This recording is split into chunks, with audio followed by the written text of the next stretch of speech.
mica d'aigua? Si està bé aquí a la galeria.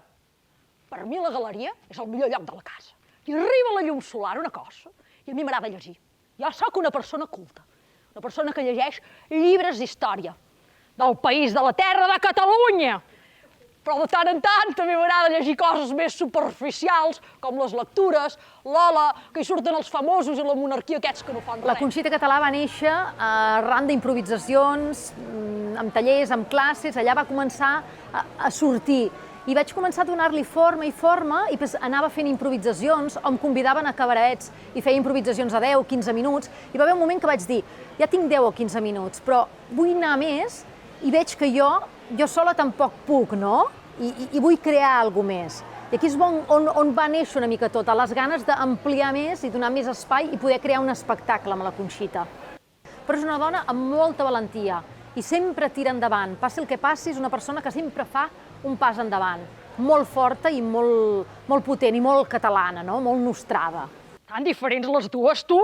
Guerrera, revolucionària, hippie, amor lliure, sexe, drogues, rock and roll. I jo? Terra firme, idees clares, neta, polida, ordenada i de tant en tant una copeta d'aromes de Montserrat. L'espectacle Conxita Català, ara sí, parla una mica de la vida de la Conxita i que tot plegat a la vida se li desmorona tot i comença un viatge espiritual per començar-se a conèixer i a trobar-se una mica més i anar buscant la llum i la llum i la llum. I amb aquesta energia el que feia era equilibrar-te tots els xacres.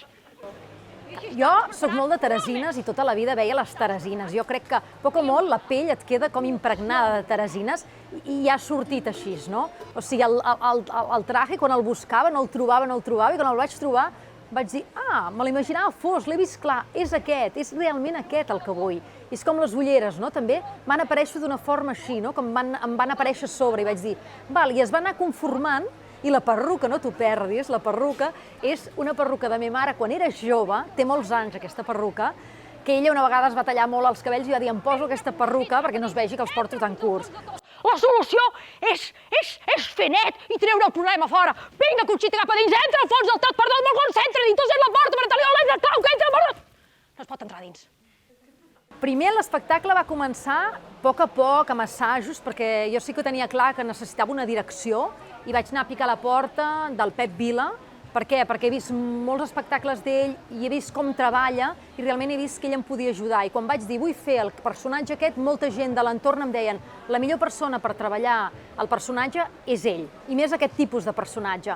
I realment la vaig encertar, perquè he pencat molt, he suat molt, però ha fet que la Conxita, que abans era més naïf, potser més cubana, més enfora, tingui un món interior també, com també una mica fosc. És un monòleg en què jo estic sola a l'escenari, però la Conxita què fa? Fa de narradora, fa de Conxita, sent en aquell moment, parla del que va ser, o sigui, és com un joc d'entre ella, que veus com moltes Conxites entre ella, i de fet a l'espectacle es pot visionar que al final acabes veient 4 Conxites, 4 personalitats, no? Sí, ara sí, de Conxita Català, una servidora. Jo sempre dic que és un espectacle que et fa passar una bona estona. Dic, i partiràs la caixa? Potser no. Somriuràs i t'ho passaràs molt bé i sortiràs amb una energia positiva i sortiràs i després reflexionaràs. No és allò que et quedis amb un riure, no? Que diguis, mira, hem passat una bona estona. No, perquè la Conxita en el seu trajecte parla de la vida, cap on va, el dubte, de la mort. Hi ha diversos temes que després et deixen alguna cosa que dius, mira, reflexionem una miqueta. Un bon sofregit, que ha d'anar fent el xup-xup, i si et passes amb la sal, què passa? Cagada l'eus. I com trobar la mesura justa? I com saber quin tipus de sal hi has de posar? La gruixuda, la prima, la rosa, la de l'Himalaya? Tot això també t'ho explico en el llibre.